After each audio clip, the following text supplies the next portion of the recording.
NEET परीक्षा को leak कांड में सीबीआई ने जांच तेज कर दी है। नमस्कार, मैं हूं विवेक श्रीवास्तव। एक बड़ी खबर आपको बताने जा रहा हूं। सीबीआई की टीम इस मामले में बिहार और गुजरात जा रही है, जिससे इस मामले का सच सामने आ सके। इस मामले में एबीपी न्यूज लगातार पल पल की खबर दे रहा है। दिल्ली से लेकर पटना और रांची तक इस मामले में क्या हो रहा है, ताजा जानकारी देने के लिए मेरे साथ मेरे सहयोगी अभी जुड़ेंगे कुछ देर में। उनसे मैं आपका तारुफ करवाऊंगा, लेकिन एक बड़ी खबर आ रही है, उससे इस बुलेटिन की शुरुआत करने जा रहे हैं। सबसे पहले सीबीआई जांच जो है वो तेजी से हो रही है।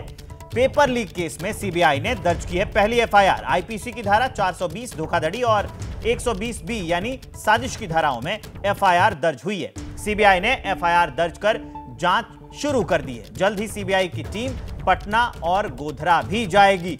यह बड़ी अपडेट हम आपको दे रहे हैं कि एफआईआर दर्ज हो गई है। दो धाराएं हैं, 420 और 120 बी।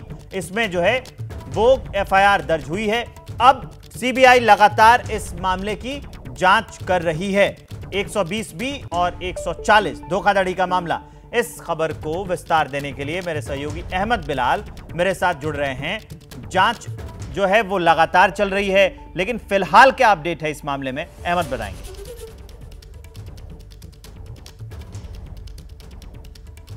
बिल्कुल विवेक, देखिए आपको बताना चाहूँगा कि सीबीआई ने जो है वो इस पूरे नीट यूजी मामले पे जो है वो एफआईआर दर्ज कर ली है और 120 बी यानी क्रिमिनल कॉन्स्पिरेसी और इसके अलावा धारा 420 और बाकी अन्य धाराओं में अज्ञात लोगों के खिलाफ मुकदमा जो है वो दर्ज किया जा चुका है। और सीबीआई ने 2 स्पेशल टीमें भी जो है वो बना दी हैं और ये दोनों टीमें जो है वो पटना और गोधरा जाएंगी और वहाँ पर जा कर के जो है वो हालात का जायजा लेंगी और सबूतों को इकट्ठा करेंगी, जिससे जिस तरीके की पहले ही शिक्षा मंत्रालय की तरफ से सीबीआई को ये सिफारिश दी गई थी कि इस पूरे मामले में जो है वो सीबीआई जांच हो और उसके बाद जो है वो सीबीआई की टीम जो है वो पटना और गोधरा जो है वो इन 2 जगहों पर जाएगी, जहां पर जो है वो इस पूरे मामले को समझेगी और इसके बाद जो है और न सिर्फ जो है वो इन दोनों जगहों पर जाएंगी, इसके अलावा एनटीए के भी चाहे बड़े अधिकारी हो से लेकर के निचले क्रम के कर्मचारियों तक भी जो है वो सीबीआई जो है वो इस तरीके से जांच अपनी आगे बढ़ाएगी और कहीं पर भी अगर किसी की भी भूमिका जो है वो सामने आती है तो इस तरीके से जो सीबीआई है वो अपनी जांच को आगे बढ़ाएगी। जी विवेक। ठीक है अहमद, इस जानकारी के लिए आपका शुक्रिया, लेकिन आप हमारे साथ बने रहिए। अब चलिए अगली बड़ी खबर मैं आपको बताने जा रहा हूं। पेपर लीक कांड में गिरफ्तार 6 आरोपियों का थोड़ी देर पहले मेडिकल कराया गया। मेडिकल के बाद इन्हें सीजेएम के सामने पेश किया जा रहा है, जहां से ईओयू अब इन्हें अपने रिमांड पर साथ ले जा सकती है। ईओयू लगातार इस मामले में छानबीन कर रही है, पूछताछ कर रही है। छात्रों से पूछताछ की, अभिभावकों से पूछताछ की, कई तार लगातार उसके द्वारा खंगाले जा रहे हैं। अब जो ईओयू है उन्हें अब ये जो 6 आरोपी हैं उन्हें रिमांड पर ले जा सकती है। 6 आरोपियों की पेशी से पहले उनका जो मेडिकल है वो कराया जा रहा है। पेपर लीक कांड में जो 6 गिरफ्तार हुए आरोपी, थोड़ी देर पहले उनका कराया गया मेडिकल के बाद इन्हें सीजेएम के सामने पेश किया जा रहा है। अब जो ईओयू है जो लगातार इस मामले की जांच कर रही है, वो इन 6 जो आरोपी हैं उनकी रिमांड मांग सकती है और रिमांड पर ले जा सकती है,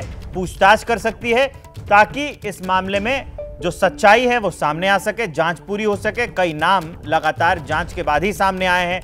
अब जब आगे की पूछताछ ईओयू करेगी तो उम्मीद जताई जा रही है कि अभी और भी कई किरदार हैं, क्योंकि जैसे छोटे छोटे प्यादे वो तो सामने आ चुके हैं, कौन लेके गया, किसने हॉस्टल में रखवाया। लेकिन बड़ा सवाल ये है कि पेपर लीक की प्लानिंग किसकी थी, कहां से ये पेपर लीक हुआ था, कौन इसका सरगना था, जो सबसे बड़ा खिलाड़ी है इस पूरे गेम का वो कौन था, ये बड़ा सवाल है। आर्यन आनंद मेरे सहयोगी मेरे साथ पटना से जुड़ गए हैं, वो इस खबर पर जानकारी देंगे। आर्यन, अपडेट क्या है अब तक की? देखिए, आज तकरीबन 4 बजे जो 6 आरोपी जिनकी गिरफ्तारी हुई थी देवघर से, उन्हें पटना के सरकारी अस्पताल एलएनजेपी ले जाया गया, जहां उनका मेडिकल टेस्ट कराया गया और वापस उन 6 आरोपियों को ईओयू की जो दफ्तर है वहां लाया गया। और तकरीबन 5 बजे इन 6 आरोपियों में से 3 आरोपियों को उनके सारे सामान के साथ एक बार फिर ईओयू की टीम लेकर निकलती है और पटना का जो सिविल कोर्ट है वहां लेकर पहुंचती है और इन 3 आरोपियों को पेश किया जाता है। बहरहाल अब आगे की जो प्रक्रिया है वो चल रही है और इसके तहत जो 3 आरोपी हैं उनको जेल भेजने की जो प्रक्रिया है वो चल रही है। इस बीच जो जानकारी निकलकर सामने आ रही है कि इन 3 आरोपियों को जिन्हें पेश किया गया है उनका रिमांड मांग रही है ईओयू की टीम, और इसको लेकर जो बहस है वो इस वक्त कोर्ट के अंदर चल रही है। आर्यन, अभी आप जो कह रहे थे कि इनके सामान के साथ, तो जब इन्हें गिरफ्तार किया गया था क्या इनके साथ कुछ सामान, प्रश्न पत्र या कुछ चीजें बरामद हुई हैं? क्या इस बारे में कोई जानकारी है आपके पास? देखिए, एक जो 3 आरोपी थे, तीनों का टोटल 3 बैग था जो ईओयू ने अपनी गाड़ी में रखा है, और उसके बाद उन्हें सिविल कोर्ट ले आया है। और आगे जो पूछताछ हुई थी, पूछताछ के प्रक्रिया में कई जो इनपुट्स थे वो मिले थे, और यही कारण है कि अब जब उन्हें पेश किया गया है तो उनकी रिमांड पर जो चर्चा है वो ईओयू की टीम कर रही है। आगे क्या फैसला कोर्ट करता है, क्या उन्हें यहीं से रिमांड पे ले जाया जाएगा या फिर जेल भेजा जाएगा, इन तमाम चीज़ों को लेकर अंदर कोर्ट के अंदर जो प्रक्रिया है वो चल रही है। ये कितनी देर में उन्हें अभी पेश कर दिया जाएगा, इस बारे में जानकारी, या पेश हो चुके हैं? देखिए, कोर्ट में तीनों आरोपी पहुंच गए हैं, ठीक है, पेश हो चुके हैं। ये 3 आरोपी कोर्ट में पेश हो चुके हैं, और अब जो बहस है वो चल रही है। अपना पक्ष ईओयू जो है वो सीजीएम के सामने रख रहा है। अपने इस पक्ष के साथ वो रिमांड की भी जो पेशकश है करेगा निश्चित तौर पर, और आगे जज को फैसला करना है कि रिमांड मांगेगी। इस बारे में क्या जानकारी है आर्यन, कितने दिन की रिमांड? देखिए, कम से कम अगर रिमांड मांगती है तो 7 दिन का ये रिमांड होगा, और इसके तहत अब आगे पूछताछ की जो प्रक्रिया है वो ईओयू की टीम करेगी। ईओयू को अब तक की जांच में क्या मिला है, इस पर जरा ब्रीफ में बताइएगा। देखिए, ईओयू की टीम ने सबसे अब जब इन लोगों को पकड़ा है तो वो सोर्स खोजे कि आप किसके कनेक्ट में आए थे, सबसे पहले किसने आपको संपर्क किया, क्या लेन देन की बातें हुई, कितने रकम मांगे गए, आप भी क्या उस टीम में थे जहां पर ये सवाल और जो है रटवाया जा रहा था। ये मुख्य जो चीज़ें हैं इस पर बात की जा रही है। इसके साथ कनेक्शन खोजा जा रहा है कि कोई जो मुख्य आरोपी है उनके तो रिश्तेदार नहीं, उनसे तो कोई आपकी कनेक्टिविटी नहीं है, पूर्व में इन लोगों का इस तरीके का कोई इतिहास तो नहीं रहा। इन तमाम चीज़ों को लेकर ईओयू की टीम ने इनपुट निकाले हैं। ठीक है, आप हमारे साथ बने रहिए आर्यन। अब आगे बढ़ते हुए एक बड़ी अपडेट आपको बताने जा रहा हूं। पेपर लीक कांड के जो तार हैं वो पटना के बाद रांची से भी जुड़ रहे हैं। पेपर लीक मामले में अवधेश कुमार और उनका बेटा अभिषेक जेल में है। अवधेश कुमार जमीन का कारोबारी है और मास्टरमाइंड सिकंदर का पुराना सहयोगी भी है। सिकंदर जब झारखंड में ठेकेदारी करता था तब से अवधेश उसका सहयोगी है। रांची के काके ब्लॉक के अरसेंड में अवधेश के घर एबीपी न्यूज के संवाददाता शशांक पहुंचे। उन्होंने वहां पर जांच भी की और कई जो हैं चीजें उसमें निकलकर सामने आई हैं। पेपर लीक कांड में एक कड़ी जो है वो मध्यम भी है। मध्यम घर से फरार हो चुका है। एबीपी न्यूज की टीम जब मध्यम के घर पहुंची तो उसके घर पर मिले लोगों ने बताया कि मध्यम घर पर नहीं है। मध्यम वही शख्स है जो लर्न एंड प्ले स्कूल पर ठहरने वाले मनीष लड़कों को रखने की एवज में पैसे की बात की थी उसने। पटना के जिस लर्न एंड प्ले स्कूल वाले बोर्ड की जगह पर रुकवाया गया था उन परीक्षार्थियों को उसे मध्यम ने ही वहां ठहराया था। हम पहुंच गए हैं मध्यम के घर पर, लेकिन मध्यम अभी घर पर नहीं है। उसके घर वाले जो है यहाँ पे जो रहते हैं वो बोल रहे हैं कि मध्यम यहाँ नहीं है। यहाँ जो घर है इसके अंदर में वो लोग अब कैमरे के सामने आना नहीं चाहते हैं। पहले जब पूछा गया सवाल तो उसने कहा कि मध्यम यहाँ नहीं है। आप बताइए मध्यम कहाँ रहता है, कौन सा? हमें के पता नहीं है, कंपनी में हम काम करते हैं। कुछ पता चला है मध्यम के बारे में कि कुछ हल्ला हुआ है? नहीं। प्रश्न पत्र लीक के मामले में? नहीं, कहाँ पूछ। आपको कुछ पता? हमने नहीं जानते हैं भैया। आप लोग को तो रिलेशन नहीं है? नहीं, हम जानवे हमने कुछ जानवे तो हमने नहीं जानते कहाँ। हमने के घर है, आप लोग का कुछ नहीं पता। रिलेशन ही ना है पूरा? हमने कुछ पता नहीं जानते। भोरे उठते घास गाड़े जाते, अभी सुते थे। तो मध्यम को कब आखिरी बार देखे? हम देखवे नहीं किए मध्यम। और अब तक की सबसे बड़ी खबर जानिए। बिहार के नवादा में छापेमारी करने गई सीबीआई की टीम पर हमला हुआ है। प्राथमिकी दर्ज हो गई है। ये बड़ी अपडेट हम आपको दे रहे हैं कि सीबीआई टीम पर हमला हुआ है। संवाददाता प्रकाश कुमार हमारे साथ फोन लाइन पर जुड़ गए हैं। वो इस खबर को विस्तार देंगे। हमला कब हुआ, कैसे हुआ? प्रकाश। देखिए, ये शनिवार की घटना है। शाम में नवादा गई थी सीबीआई की टीम, और सिविल ड्रेस में होने की वजह से वहां के लोग पहले हल्ला करने लगे कि आखिर ये कौन लोग आ गए हैं पुलिस के वेश में आकर के और पुलिस के नाम पर यहाँ पर बदमाशी कर रहे हैं। कि ये साजिश थी, लोगों को पता था, क्योंकि साथ में स्थानीय एक लेडी पुलिस ऑफिसर भी थी। उस समझाने के बावजूद इन लोगों ने हमला कर दिया, जिसमें बुरी तरीके से सीबीआई के जो अधिकारी वहां गए हुए थे उनका शर्ट फट गया और बाकी बदतमीजी भी काफी की गई है। तो इसको लेकर के एक एफआईआर दर्ज कराई गई सीबीआई की टीम की तरफ से, और जिसके बाद 4 लोगों को इसमें हिरासत में लेकर पूछताछ की गई और फिर गिरफ्तार कर लिया गया है। ये तो बात स्पष्ट है कि बिहार के नवादा में यूजीसी नेट के मामले में सीबीआई पूछताछ करने के लिए और जिन लोगों के नाम सामने आए थे उनसे बातचीत करने के लिए और इंटरोगेट करने के लिए गई हुई थी। और इसी सिलसिले में इस तरह से हंगामा और फिर बाद में हमला किया गया। हालांकि अब गिरफ्तारी हो गई है और आगे की जांच की जा रही है। यहाँ एक बड़ा सवाल ये है कि किसकी जांच के लिए गई थी सीबीआई की टीम, क्योंकि अगर हमला हुआ है और जैसे आप बता रहे हैं कि लेडी पुलिस ऑफिसर हैं, तो बहुत मतलब ये बात हो जाती है ऑब्वियस कि वो वहां का रसूखदार आदमी होगा, हो सकता है उसने हमला करवाया हो।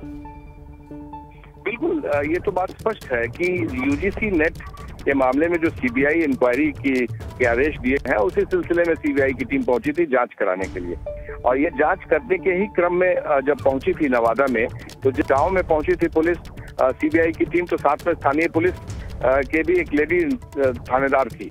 तो लेकिन इसके देखते ही उन लोगों को ये शक हो गया था कि यहाँ से किसी न किसी को सीबीआई गिरफ्तार करके ले जाएगी, और उसे बचाने के उद्देश्य से ये हमला कराया गया और ये साजिश के तहत हुआ है।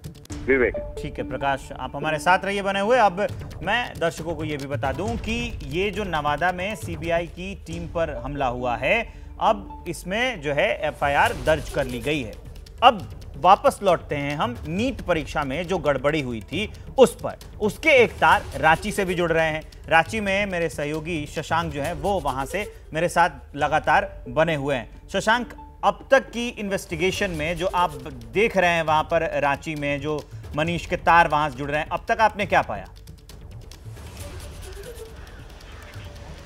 देखिए, सिकंदर के तार यहाँ से जुड़ रहे हैं और हजारीबाग के एक सेंटर से पेपर लीक हुआ, ऐसी बात सामने आ रही है। और देवघर से भी 6 आरोपियों को नीट पेपर लीक मामले में पकड़ा गया है।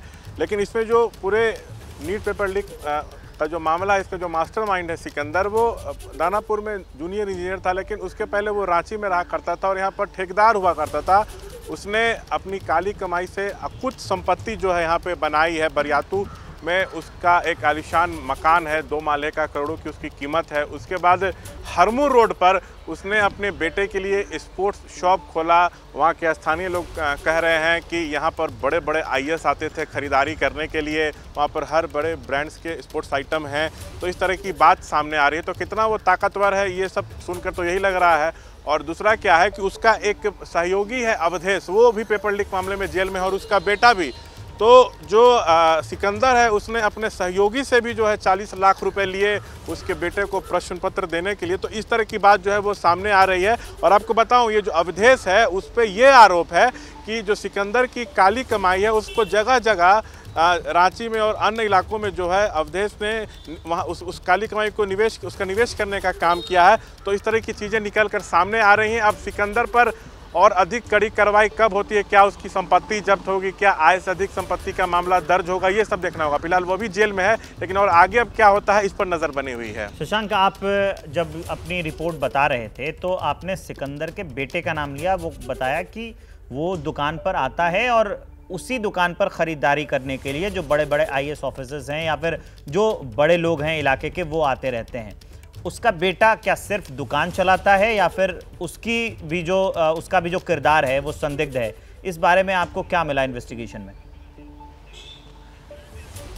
देखिए, उसके बेटे का कोई किरदार इस मामले में संदिग्ध नहीं है। होमिया आनंद नाम है, वो 24 वर्ष का है। ज़्यादातर वो पटना में रहता है, लेकिन हफ्ते में 1-2 बार वो जरूर रांची आता है और उस स्पोर्ट्स शॉप में वो बैठता था। बाकायदा उसके पिता ने उसके लिए स्पोर्ट्स शॉप खोला है। तो जो स्थानीय लोग वो कह रहे हैं शॉप पे बैठने के लिए सिर्फ वो रांची आता है, बैठता था, लेकिन उसको बैठना है कि उसको बैठना है तो पटना में किसी कुर्सी पे बैठे, टेबल पे बैठे, या फिर मकान शॉप पे बैठने के लिए 2 दिन के लिए जाता है? नहीं, उसका नहीं, बात को समझिए, यहाँ बरियातू में उसका घर है। अच्छा। ग्राउंड फ्लोर पे ये लोग खुद भी रहते हैं और ऊपर किराए पे दिया हुआ है ऊपर का फ्लैट, तो अपने घर पे भी आता है, अपनी माँ के साथ रहता है यहाँ पे, और स्पोर्ट्स के दुकान में भी वो बैठता है। स्पेशली उसके पिता ने अपने बेटे के लिए ये खोला है और हर ब्रांडेड कंपनी के स्पोर्ट्स आइटम वहाँ मौजूद हैं। और जो स्थानीय लोग कह रहे हैं कि इस दुकान में कोई आम आदमी खरीदारी नहीं कर सकता है, बहुत महंगी चीज़ें हैं। तो बड़े बड़े IAS की गाड़ियाँ यहाँ पे लगी रहती हैं, तो जाँच तो अब इस पर भी होनी चाहिए कि जो लोग दावा कर रहे हैं। जी बिल्कुल। इसके अलावा आपको ये जो आप एक और नाम ले रहे हैं अवधेश का, अवधेश जो जेल में बंद है, क्या उसने पूछताछ में कुछ और लोगों के नाम लिए हैं क्या? देखिए, अवधेश के बारे में मैंने आपको बता दिया, वो पुराना सहयोगी है सिकंदर का। जब वो यहाँ पे ठेकेदार था तब से उसको जानता है। तो सिकंदर ने उससे भी 40 लाख रुपए ले लिए हैं पेपर लीक मामले में कि बेटे को प्रश्न पत्र दूंगा, 40 लाख दो, अच्छे नंबर आ जाएंगे। तो उसने पैसे दिए हैं, इस तरह की बात सामने आ रही है। और जो उनका बेटा अभिषेक है, उसको 581 नंबर आए हैं 720 में से, और उसके घर वाले दावा कर रहे हैं कि तो पढ़ने में बहुत तेज था, लेकिन वो पेपर उसको एक दिन पहले नहीं मिला। भले घर वाले मना कर रहे हो, लेकिन पिता और पुत्र दोनों जेल में हैं पेपर लीक के मामले में। और जहां तक जानकारी है उसके पिता की, उसने अपना अपराध जो है वो स्वीकार कर लिया है। और आपने बातचीत भी की है उसके चाचा से, हमने बातचीत की है। वो कह रहे हैं कि उनका ये कहना है कि संपर्क सिकंदर से हमारे भाई का कैसे हुआ, ये मुझे इसकी जानकारी नहीं है, कोई वैसी खास जान पहचान नहीं थी। अवधेश के चाचा से मेरे सहयोगी शशांक जो जिक्र कर रहे हैं, उन्होंने बातचीत की है, उसमें क्या बातें निकलकर सामने आई वो जरा मैं आपको सुनवाता हूँ। देखिए, इस वक्त हम रांची के कांके ब्लॉक के अरसंडे इलाके में हैं। ये जो आप घर देख रहे हैं, ये जो आलीशान कोठी है, ये अवधेश कुमार की है। नीट पेपर लीक मामले में वह जेल में बंद हैं, आरोपी हैं। उनके बेटे का नाम अभिषेक कुमार है, वह नीट अभ्यर्थी था, वो भी जेल में बंद है। दरअसल सिकंदर जो इस पूरे मामले का मास्टरमाइंड है, उसके पुराने सहयोगी रहे हैं अवधेश। जब सिकंदर झारखंड में ठेकेदारी करता था तब से अवधेश से उनका संपर्क था, दोनों एक दूसरे को बहुत अच्छे से जानते हैं। अवधेश सिकंदर के पुराने सहयोगी रहे हैं। तो कहा यह जा रहा है कि सिकंदर ने अवधेश से कहा यह था कि आपके बेटे को नीट परीक्षा में पास करवा देंगे, और बाकायदा इसके लिए जो अवधेश हैं वो 40 लाख रुपया भी जो है सिकंदर को दिए, ऐसी बात जो है वो सामने आ रही है। और एक चीज़ ये भी कहा जा रहा है कि सिकंदर की जो काली कमाई है उसको झारखंड में अलग अलग जगह पर अवधेश ने ही जो है इन्वेस्ट किया है। EOU की टीम जो है बिहार की, वो रांची में कैंप कर रही है, और उसने जो है सिकंदर और उससे जो जुड़े लोग हैं उसके संपत्ति का आकलन EOU ने किया है। देखिए, घर के अंदर हम चलेंगे और देखते हैं कि यहाँ पे कोई मौजूद है कि नहीं। एक व्यक्ति हमें नज़र आ रहे हैं इस आवास में, हम इनसे बात करने की कोशिश करेंगे। ये अवधेश जी का घर है? हाँ ना, उनके लड़के, उनके पिताजी का घर, उनका पैतृक संपत्ति है। आप कौन हैं? उनके भाई हैं। आप अवधेश जी के भाई हैं? अवधेश जी तो पेपर लीक मामले में जेल में है, और उनका बेटा अभिषेक भी है। अब तो एग्जाम लिखाने गए थे, अब कैसे अरेस्ट हुए कैसे नहीं हुए उस मामले में तो कोई जानकारी हुआ नहीं, हम लोग को पेपर से मालूम चला है। अब क्या सच्चाई नहीं है, सच्चाई तो कोर्ट में चल रहा है केस अभी। कहा तो ये जा रहा है कि वो सिकंदर के पुराने सहयोगी हैं, सो उसके काले धन को उन्होंने अलग अलग जगहों पर इन्वेस्ट किया है। अब ये तो कोई भी कुछ भी छाप सकता है कि मैंने किसी की संपत्ति क्या है नहीं है, समझ गए? नहीं, सब गलत चीज़ है। सिकंदर तो ये उसके रिश्तेदार की हम बात सुनवा रहे थे। वो कह रहे हैं कि अब हमें कुछ पता ही नहीं है, वो आदमी रात दिन घर में रहता है।